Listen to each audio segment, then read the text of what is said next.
Okay, so far, I mean, we have been discussing random sequences. A very important concept in that context is that of stochastic convergence. That is, I mean, classically you have seen in mathematics, you know, that if you are given a sequence x of n, then we immediately talk about its convergence, whether it converges to something or not. Similarly, if you are given a random sequence, that is a sequence of random variables, obviously the same question can come again, that is whether it converges to some point something or not, and if so, what is the notion of convergence here? Because it is not just a sequence of numbers, it is a sequence of random variables which take various values depending on your experiment, right? So, what will be the notion of convergence here? This is very important. Okay. To get into this, in fact, we will not be discussing that today, but just to develop the motivation for this, how these notions are developed, okay, just to get a motivation for this topic, we will start at a topic, an issue which maybe I should have considered earlier, but I mean I did not, I kept it for this lecture. Okay. It is called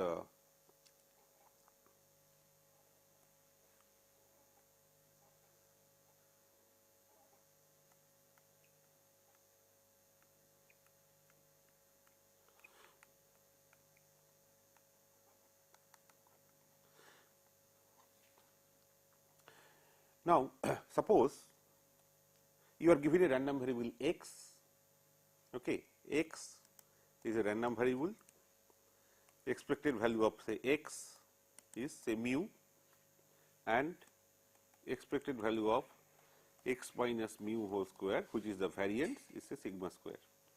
Now, what does this mean? That you first form a random variable x minus mu and square it up, you can call it x prime, then E of x prime is sigma square, right. Now, you can see it means that on a line, suppose this is the origin, now x prime, its minimum value can be 0. X can be to the right of mu, to the left of mu, that is x minus mu can be positive or negative, but square of x minus mu, which is x prime, that is always positive or 0, it can never be negative. So, its minimum value is 0, that is when x equal to mu, and as x deviates from mu either to the right or to the left, x prime, the value of x prime increases. Okay, so, it goes up like this. As x takes further and further values, you know, I mean goes further and further away from mean mu, its value increases. So, expected value of x prime could be somewhere here, suppose, okay, and that is, if I give it to the square, I mean if you, that is sigma square. Okay. Now, what does that mean? That if I am observing x, then this difference x minus mu square, it will take values around sigma square, right. So, in some experiments x prime can take value to the left of sigma square, in some experiment to the right of sigma square. So, its concentration is around sigma square. To the left hand side it can go only up to 0, that means to the right hand side also it will not go up to infinity, because then the average cannot be sigma square, a finite number. So, on either side it can go over a range like this. Okay. Then my claim is, I mean like this. So, then my statement is if sigma square or rather sigma, both are positive, is a small quantity, that means if suppose you have a situation like this, sigma square is only this much, then I can roughly have a range like this around sigma square, right, for x prime, which means x minus mu, this variable x prime, in fact x prime is x minus mu square, will vary over a small range around sigma square. So, physically this means that if I am now coming back to the random variable x, and I am measuring x in the experiment after experiment, I am getting values close to mu, because the deviation x minus mu, okay, it will be over a small range. It can be positive or negative, but its range cannot be much, because square of x minus mu, which is x prime, okay, its mean is much less, which is sigma square, that is much less, which means x minus mu, there is a deviation of x around mu, okay, will be in a very small range. That means, if sigma square is really small, then if we measure x, we can say that our measurements for x, they are all coming across mu, close to mu. So, loosely you can take even the particular measured value to be an estimate of mu. Okay. In this context, an inequality comes to be of help. There is this Thebycheff inequality. It says that probability of this deviation, its mod, that is either to the right or to the left, rather the deviation across mu is positive or negative, but the mod value, there is a magnitude of the deviation. If this is greater than equal to some positive constant epsilon, epsilon is greater than 0. Epsilon is given to be greater than 0. Okay. So, probability that this deviation has magnitude greater than equal to epsilon is always less than equal to sigma square by your epsilon square.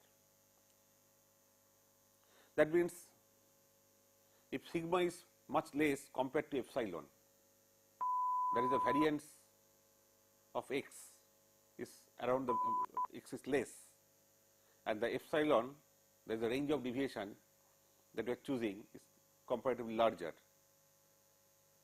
Then the probability that the magnitude of the deviation will be higher than epsilon, that is x will indeed go beyond mu plus epsilon or mu minus epsilon, will be very small, because sigma square by epsilon square is small. I will again come to this point, but first let us prove it.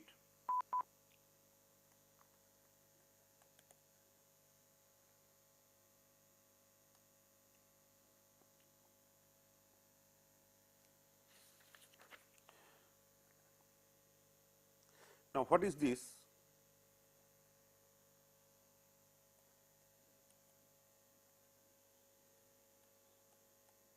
What is this? This will be equal to two integrals. X minus mu greater than equal to epsilon means, that is x minus mu mod greater than equal to epsilon means either x minus mu greater than equal to epsilon means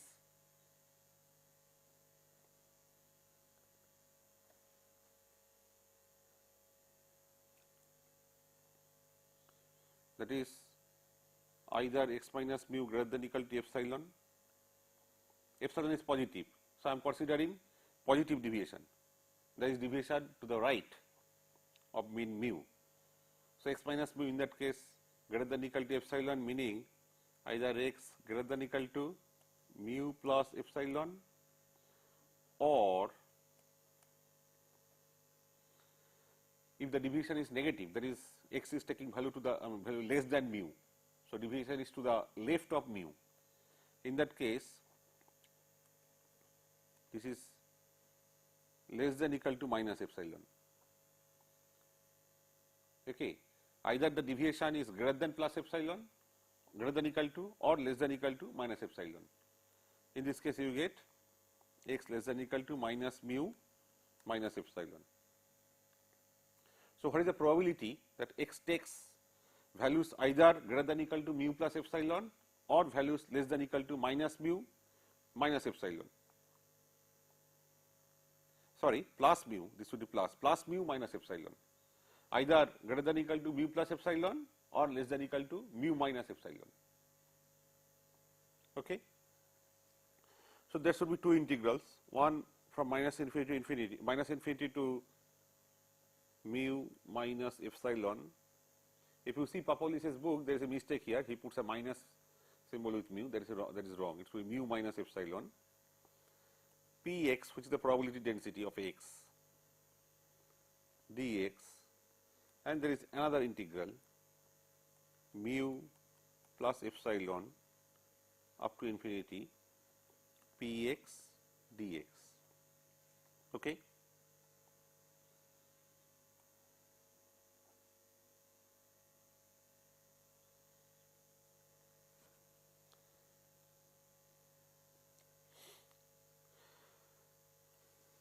Now,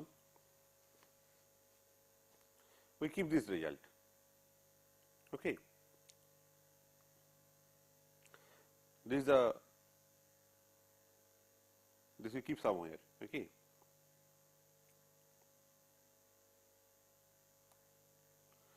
That is,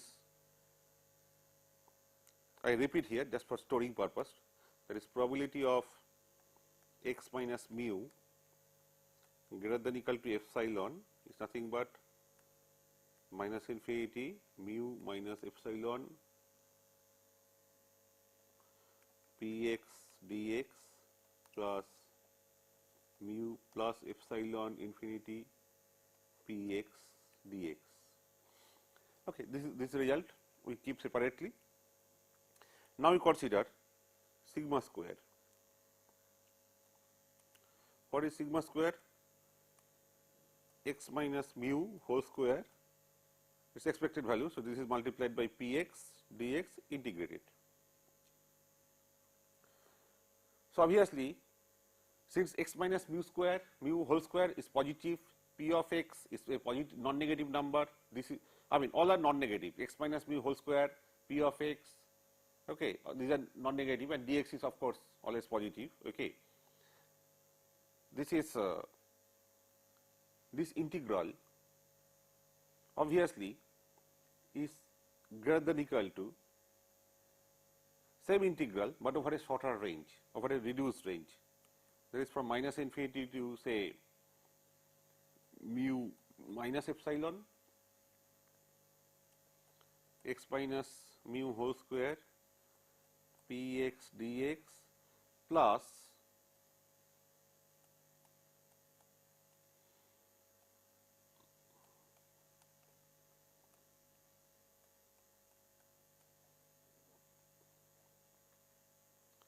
okay. Earlier we are going from minus infinity to infinity, now we go from minus infinity only up to mu minus epsilon, and again jump over a region and start again at mu plus epsilon and go to infinity. So, it is a reduced range. Okay. So, obviously, the value, since all the quantities being integrated are positive, the net value of the integral on the right hand side of the two integrals summed added, that will be less than equal to sigma square. Okay. Now, in the first integral consider, or maybe in the second integral to start with, you consider x minus mu whole square, this function. As x takes value mu plus epsilon, I get only epsilon square, mu cancels, plus mu minus mu cancels, I get only epsilon square px dx. Then as x takes values still higher and higher, x minus mu whole square, that also takes values larger and larger, that is higher and still higher than the original, I mean the starting value of epsilon square, right. I repeat again, the starting value of x is the lower limit, that is mu plus epsilon. If you put mu plus epsilon here, plus mu and minus mu cancels, and you are left with epsilon square, but as x increases further, so you put values here which is not just mu plus epsilon, but something more. So, obviously, maybe delta, so mu plus epsilon plus a delta. If you put that here, you get epsilon plus delta whole square, which is greater than epsilon square. That means this integral is less than equal to, this second integral is less than equal to mu plus epsilon up to infinity px dx, because while this function x minus mu whole square takes higher and higher value as x goes from mu plus epsilon up to infinity, I am holding this fixed at epsilon square. I am not allowing this quantity to go beyond epsilon square here. So, obviously, net value that I get by this calculation will be less than what I get by this integral here. In this integral, this function x minus mu square is increasing function, but here I kept it fixed at epsilon square, which is the minimum value, and integrate the rest. So, obviously, net value, net thing that we will get is less than what this integral would give. Same way, you consider the first integral. When x takes the upper limit, mu minus epsilon, mu cancels, minus epsilon whole square, which is epsilon square. But as x takes values less than that, maybe mu minus epsilon minus delta. If you put that here, you get minus epsilon minus delta whole square, which is higher than the original starting value of epsilon square, right. So, as x takes lesser and lesser values and goes up to minus infinity, this function x minus mu square goes on increasing. So, if I consider only epsilon square for it and integrate the rest, then obviously I will get a lesser value. That means this integral is less than epsilon square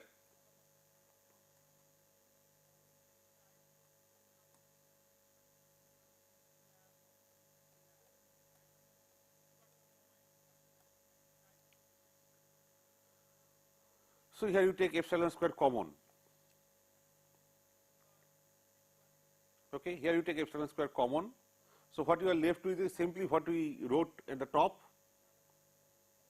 Okay. That is, this is nothing but epsilon square into probability of x minus mu mod greater than equal to epsilon, which you wrote at the top. Okay. So, obviously, probability of mod of x minus mu greater than equal to epsilon is nothing but less than equal to sigma square by epsilon square. That is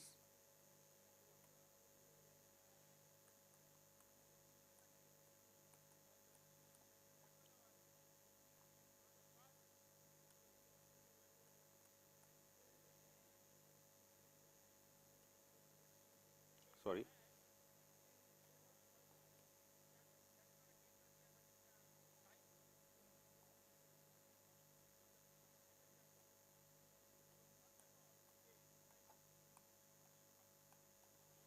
This is the Thebycheff inequality.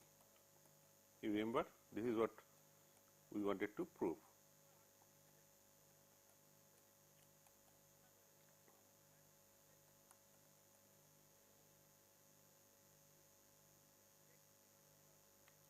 Okay. So, what is the significance of this? That is, suppose x is varying across mu, but sigma, that is the, if you take really x minus mu, okay, and square it up and take the average, that average value is sigma square. Okay, that means, and if the sigma square is much less, that means if this corresponds to sigma square, okay, that means, or sigma rather, because sigma, when I take sigma square, it is x minus mu whole square, but here it is the x is for x. Okay, so around this, if sigma square is much less, then we get values of x in most of our trials around mu in a small zone. It does not go far to the right, far to the left. And if you now take an epsilon like this much, which is much greater than this, much greater than sigma, obviously this inequality means that the probability that x minus mu is either, there is a deviation of x minus mu is either greater than equal to epsilon, that is x takes values to the right of this, that is x is either greater than equal to mu plus epsilon, that is takes values on this side, or to the left, that is takes values to the left this side, that is x is less than equal to mu minus epsilon. probability of that will be much less, almost close to 0, because sigma square is given to be much less than epsilon. So, sigma square by epsilon square is almost equal to 0. So, obviously, this implies that probability that x takes values far away from mu on either side, that is x takes values either to the right of mu plus epsilon or to the left of mu minus epsilon, that will be very, very less, almost 0, if the epsilon chosen is much greater than sigma. Okay, so, what we have been discussing physically, that comes through this inequality also. Few things we can see. Suppose x is such a random variable, it is given that E of x is mu, okay, but sigma square, which is E of, suppose it is given to be 0.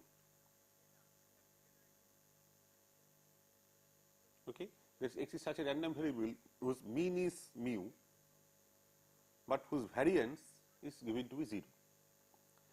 Then that means for any, I underline this, for any epsilon greater than 0, probability of, I write it in x prime, x minus mu, sorry,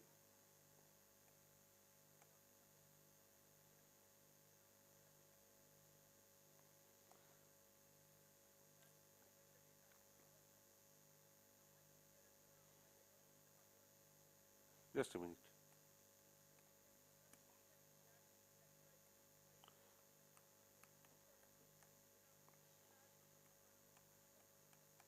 Which is also equivalent to probability of x taking values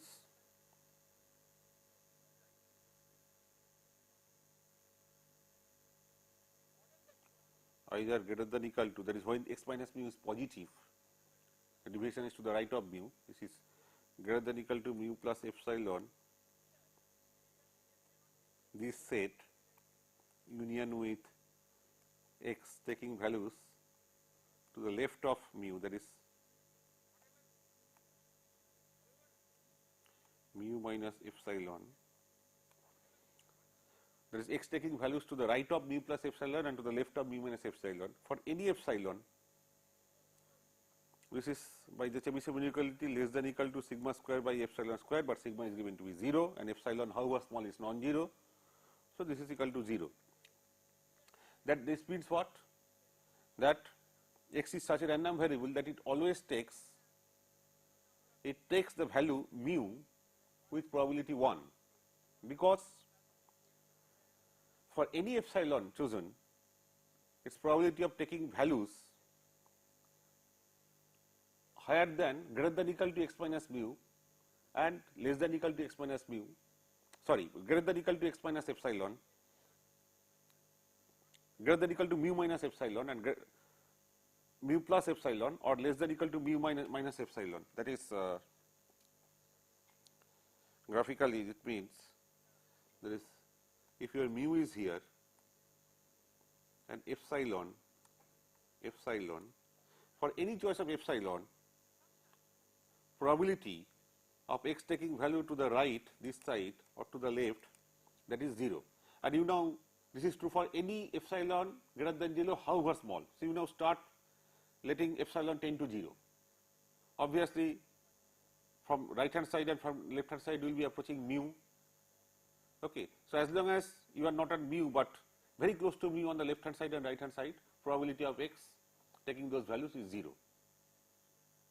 Okay. You can let this limit tend to, this epsilon tend to 0. This obviously means the probability of x taking value mu is 1. Okay. So, we say that x takes the value mu, x is such a random variable that it takes the value mu with probability 1. Okay. And its variance is 0.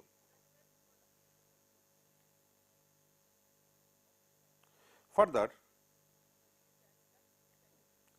suppose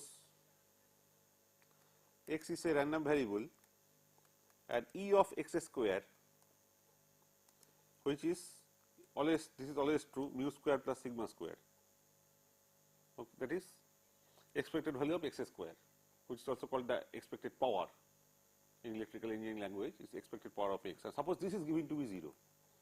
Since this is a square number, this is a square number, and therefore both are positive, this means mu is equal to 0, sigma is equal to 0. Now, sigma equal to 0 means x is such a random variable that takes the value mu with probability 1. That means in all experiments you will continue to get the value of x equal to mu. And what is mu here? 0. So, that means x is a random variable which will always take the value 0, okay, with probability 1. You remember when we were discussing this vector space of random variables, then in that vector space we also considered a 0 random variable, we called it 0 vector. And that time I made this statement that is such a vector, that is such a random variable which always takes the value 0 with probability 1. I mean, this explains that further. Okay. Secondly,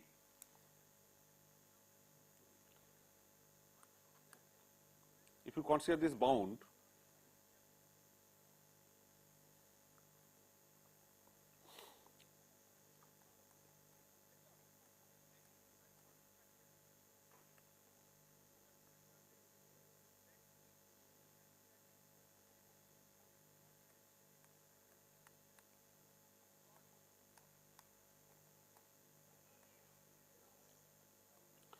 now you know this provides an upper bound, that is this probability should be less than or equal to this, but sometimes this upper bound may be much higher than the exact probability. You choose some epsilon, you are giving the probability density function of x, from that you can carry out your calculation and find out the exact value of this probability, and you can find, you will sometimes find that this is actually much less than sigma square by epsilon square. So, this you could keep in mind. This is just a bound, it shows that this left hand side can never exceed the right hand side, but it no way means that this will be close to sigma square by epsilon square. In some cases yes, but in many cases no. For example, if suppose it is given, suppose x is given to be Gaussian or normal, x is Gaussian,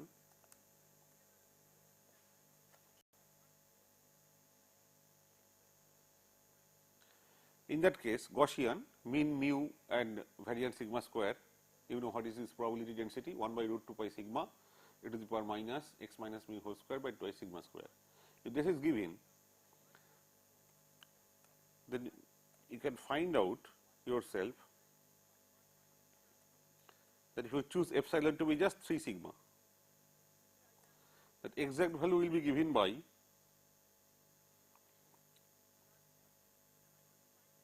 I am directly quoting from Papoulis, this.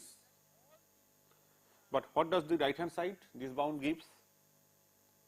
Sigma square by epsilon square in this case, epsilon is 3 sigma, so sigma square by 9 sigma square, which is 1 by 9, and 1 by 9 is close to 0.1, which is much higher than this. So, always remember this probability, this left hand side is always less than or equal to the right hand side. So, right hand side is a bound, but it does not mean that left hand side is close to it. In fact, left hand side, this probability as such can be very small compared to the right hand side. It will depend entirely on the probability density function given to you and the epsilon that you choose and all that. Okay. Only importance of this, main importance of this bound is that this is independent of the probability density function that is applicable to the x, because this bound is always satisfied by any random variable of any arbitrary probability density function. Okay.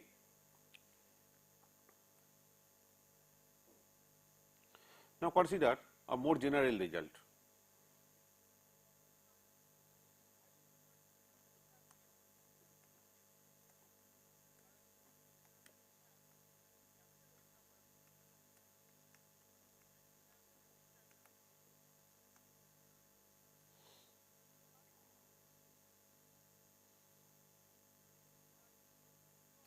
Suppose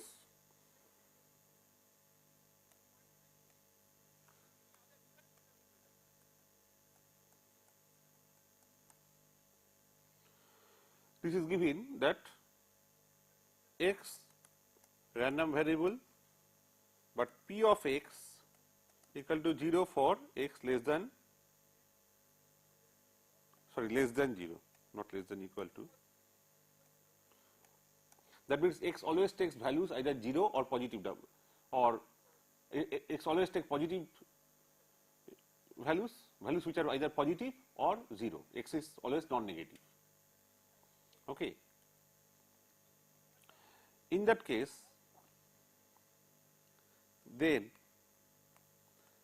for any alpha greater than 0, this alpha you choose, some positive number you choose, probability of x taking values greater than equal to alpha is always less than equal to mu by alpha, where mu is the mean of x. This is interesting, there is no sigma here.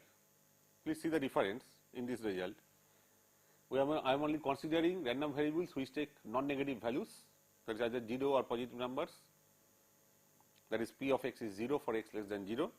In that case, I am saying that if you now choose any alpha which is positive, then the probability that x takes values greater than equal to alpha is simply less than equal to mu by alpha. So, in this relation there is no variance that is coming into operation. Okay. But this is a more general result, we will come to that soon. How to show this? Proof is very simple. What is mu? Mu is E of x. What is E of x?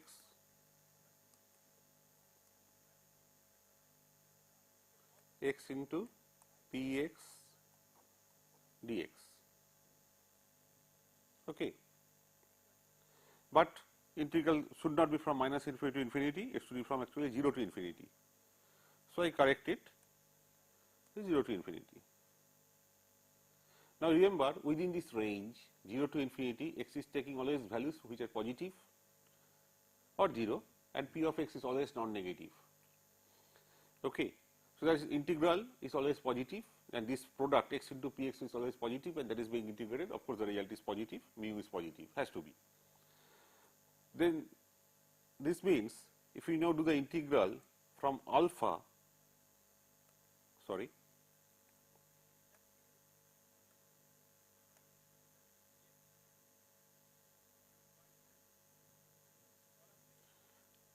there is sometimes some confusion between alpha and infinity. So, this is alpha and this is infinity. Okay.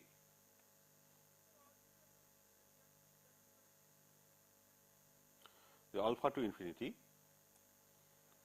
where alpha is positive, if we just carry out this integral, then this must be less than equal to the previous integral, which was over a larger range from 0 to infinity, isn't it? So, this is less than equal to the previous one. And now, within this integral, we look at the function x. It starts at alpha, some positive number, and goes up to infinity, and multiplied by the respective value of px. Now, if instead, if you do not allow x to go up, but you hold it at alpha only, but let px continue as x moves from that is, we carry out an integral like this, where as far as this function p of x is concerned, we let x move from alpha to infinity. But as far as the x in the previous integral is concerned, we do not allow it to vary from alpha to infinity, we hold it at its minimum value alpha. Then obviously, the integral will be, since everything is positive, the integral now will be less in value than the previous integral, because earlier both x and px were multiplied and integrated. X was first taking value alpha and then going up. But now I am multiplying px only by alpha. Okay. Even if x is varying from alpha to infinity, Px is multiplied only by alpha all along, not by some quantity which is becoming higher and higher. So, obviously, the net value of the integral will go down. So, this will be further less than equal to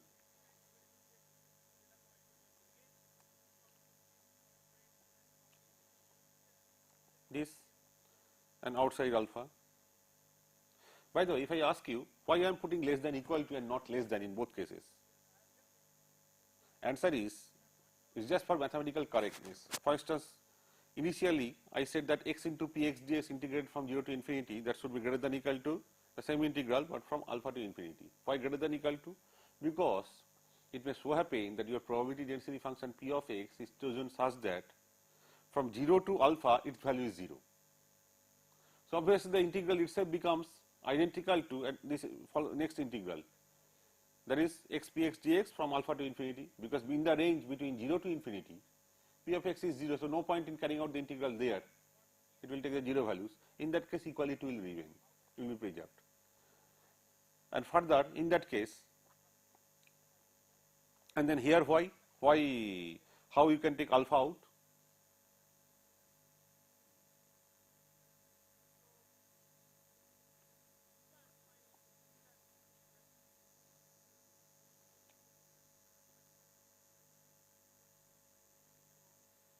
It may so happen in a defined context that as you go beyond alpha, px comes down to 0. In that case, whether x is increasing or x is kept at alpha, it hardly matters. Okay? That is why it is less than equal to. Okay.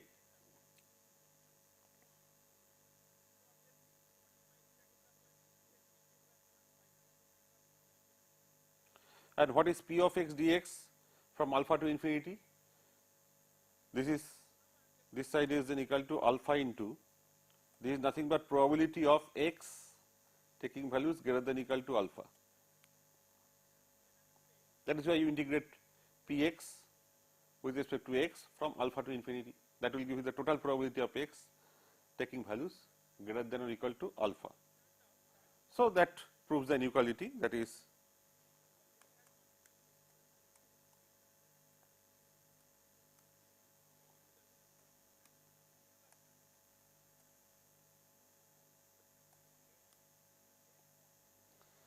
now.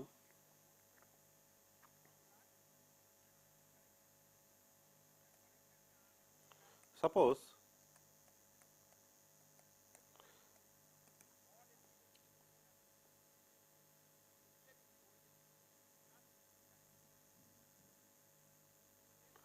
as a random variable a given number, given constant n given integer.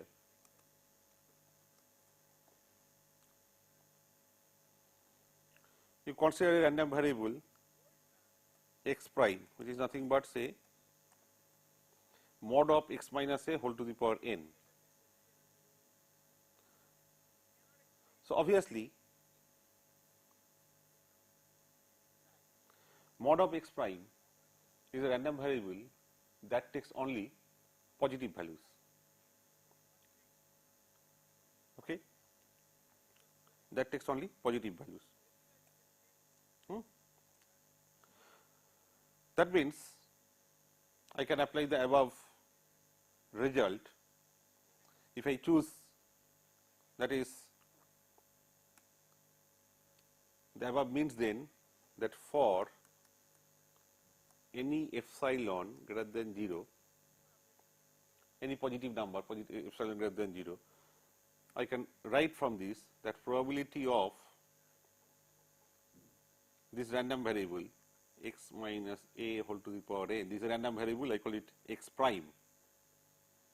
This is greater than equal to epsilon to the power n. That should be from this result less than equal to expected value of this random variable x prime divided by epsilon to the power n. Okay. That is expected value of this random variable x prime, that is x minus a mod to the power n, like here expected value of x was mu. Now the random variable is x prime, which is equal to mod of x minus a to the power n. So I am taking the expected value of that divided by the quantity to the right of this greater than equal to sign. Earlier it was alpha, so alpha came as the denominator. Now it is epsilon to the power n, so it will be epsilon to the power n. Okay.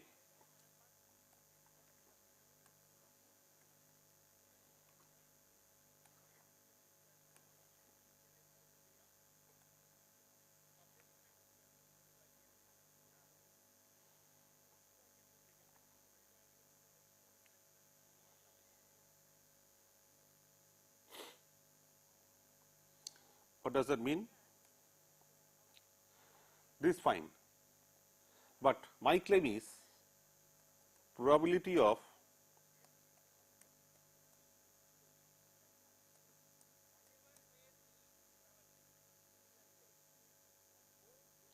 actually let me write in a more elaborated way. It is not probability. The event, this event is identical to the event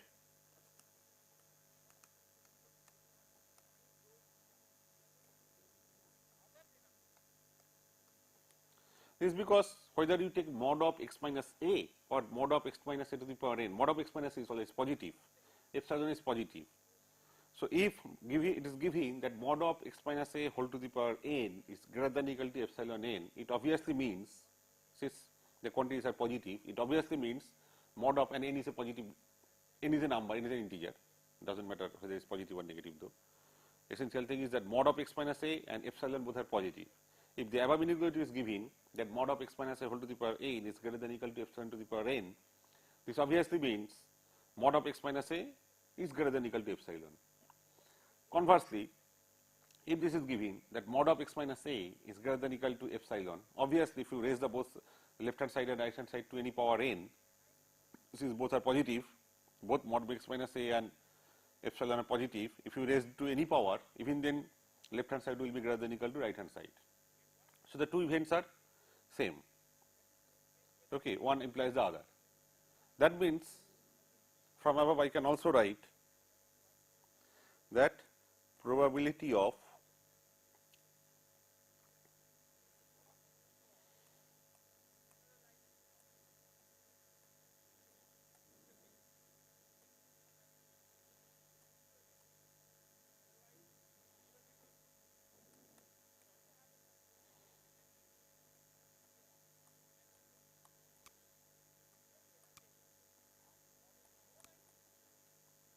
so you see this is interesting.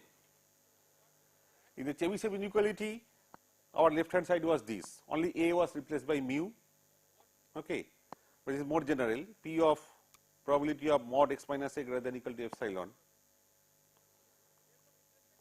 okay. But on the right hand side, you are free to choose n, but left hand side then is always less than or equal to right hand side for any n.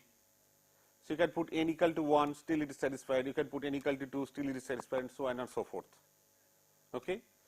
You can now see that if you take n equal to 2, okay, if you take n equal to 2 and a equal to mu, that is x is, a is the mu, a equal to mu, that is the mean of x. In that case, you simply get back your Thebycheff inequality, right? So this is much more general result. Okay.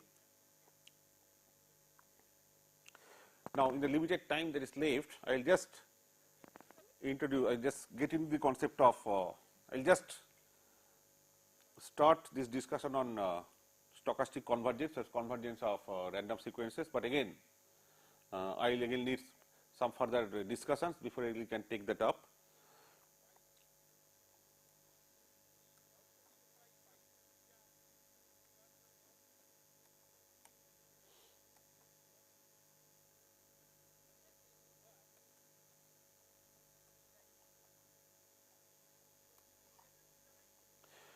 You know, this given a random sequence, finding out a notion of its convergence is a fundamental problem in theory of probability, as I told in the beginning. Okay. So, we again try to develop these notions using those Thebycheff inequality and related concepts here. Suppose you are just conducting a very simple experiment, you are measuring the length of something, okay, and actual length is maybe A, but what you are getting is not A, but you are getting some error in our communication or electrical engineering language, we call it noise. So, what you are measuring, what you are observing is x, which is not equal to A. A is the actual length, it is not known to you, it is unknown. You are trying to find out what is actually A. Unfortunately, every time you measure, you get some different readings, and this is A plus V. V actually is just a random error, okay, it is like your noise. It is not a systematic error. If it is a systematic error, it can be corrected, or at least it is deterministic, so it can be subtracted. It is not in your hand, it is just a random thing. So, it is like a noise term or error term, random error term. Okay. So, x is equal to A plus V. So, instead of finding out A, you are only getting x. Okay. Then you can easily see from our previous discussion and from here that if V is such a random variable, V is a random variable such that its variance is much less, then x will be close to A always. This is what we have elaborated so far in our discussion. A was that time mu. Okay. That means the x minus mu, the deviation, will not go far. Okay, will be within some small range around mu, because V is the variance of V or variance of x minus A, or even variance of x, that is much less. Okay. In fact, from Thebycheff inequality we saw that suppose it is given, that is it is given that E of V square is sigma square, and if it is given that sigma is much less than some number epsilon, which is again much less than A, that is sigma is much less than A, and you can find out again some number epsilon in between. So, that sigma is itself is much less than epsilon, which is again much less than A. You can then write using Thebycheff inequality that probability of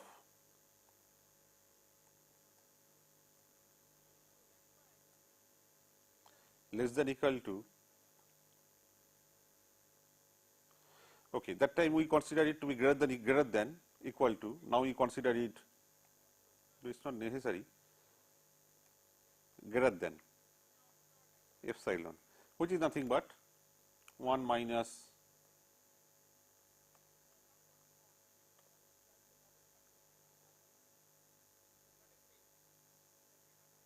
this is sorry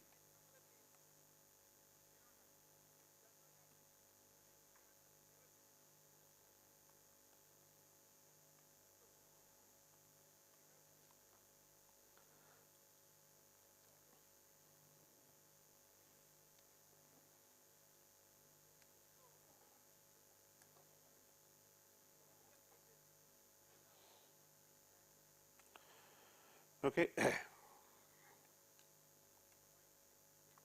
And obviously, this is, I mean, this thing probability of mod x minus a greater than equal to epsilon was less than equal to sigma square by epsilon square. So, you put a negative sign. So, less than equal to becomes greater than equal to, and add 1. So, greater than equal to simply becomes greater. So, this is nothing but greater than sigma square by epsilon square. Okay. And since sigma is much less than epsilon, what it means that x minus A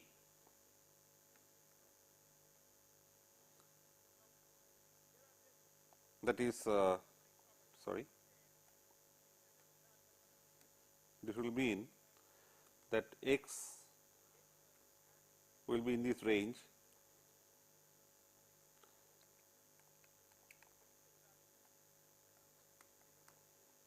with high probability. There is a probability will be, probability of that will be greater than 1 minus this,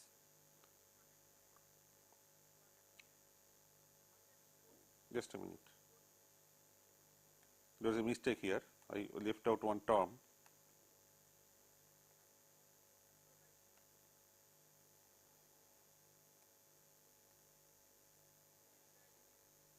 That is greater than equal to 1 minus this. Since sigma is much less than epsilon, this is almost close to 1, but of course probability cannot exceed 1. This is always less than equal to 1 from left hand side. But if sigma is really very close to, very much less than epsilon square, this is just 1 minus some very small amount, 0.000 something, okay. So we can loosely say, using probabilistic language, that x will almost certainly, almost surely be within a range a plus epsilon to a minus epsilon, and since epsilon itself is much less than a, as I told in the beginning, as I assumed, x will be then in a very small, I mean x will be very close to a, or almost equal, almost close to a. So in that case, it will be safe to take the particular x that you measured as a good estimate of a. You don't have to repeat the experiment again and again. Okay, you don't have to look for further trials, because if sigma square is less than epsilon square, if sigma square is less than epsilon square, this itself is very close to 1 then, because it is less than, this is almost 0. So this probability is between 1 and some quantity which is very close to 1.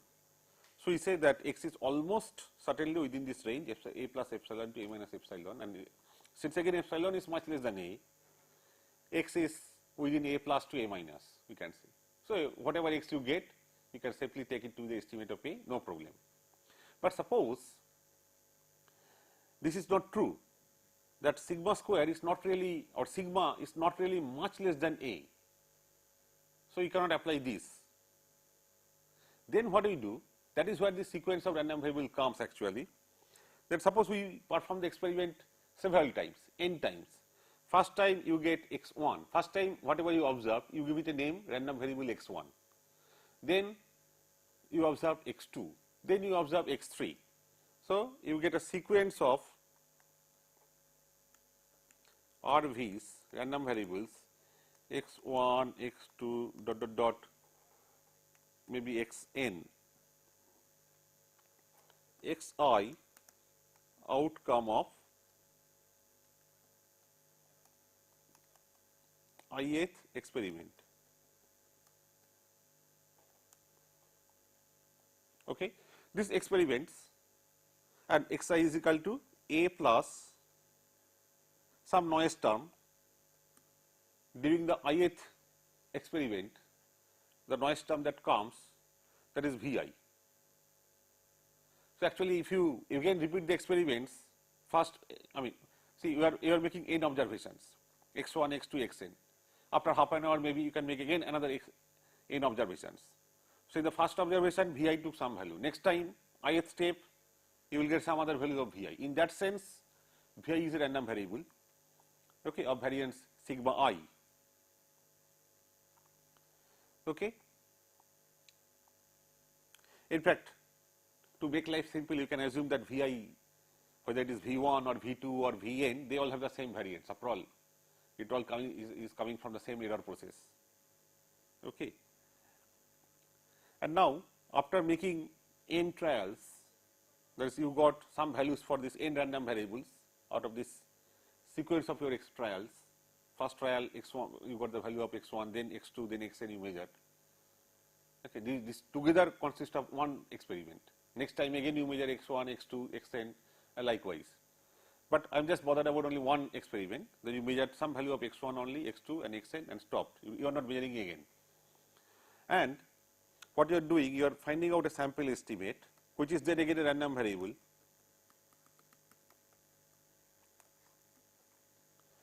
Now obviously what is the mean of this? Mean of xi is a, because Vi is 0 mean.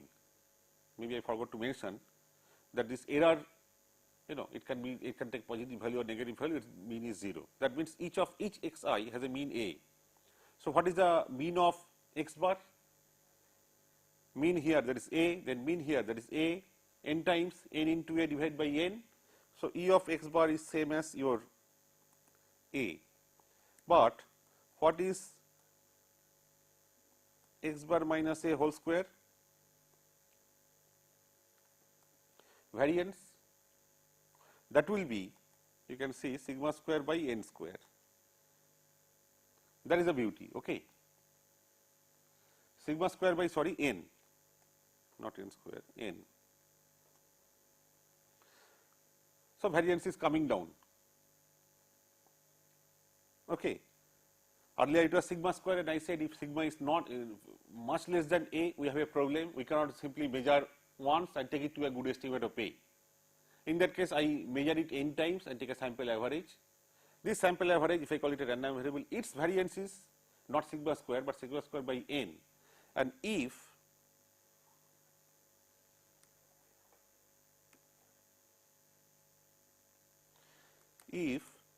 sigma square by n, sorry, I am about to finish, just 1 minute. If this is much less than a square, because it is sigma square, suppose it is much less than this, then obviously we can invoke that inequality, okay. If it is much less than a square, then whatever value of x bar you measure by the sample average, that is good enough.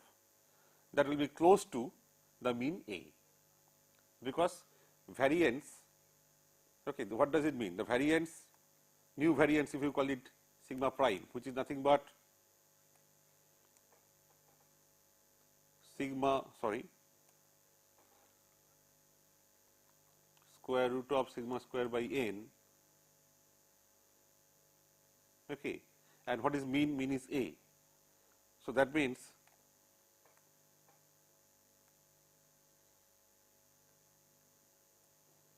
this ratio is much less than 1, okay. So, I can use that previous theory and I can say that probability of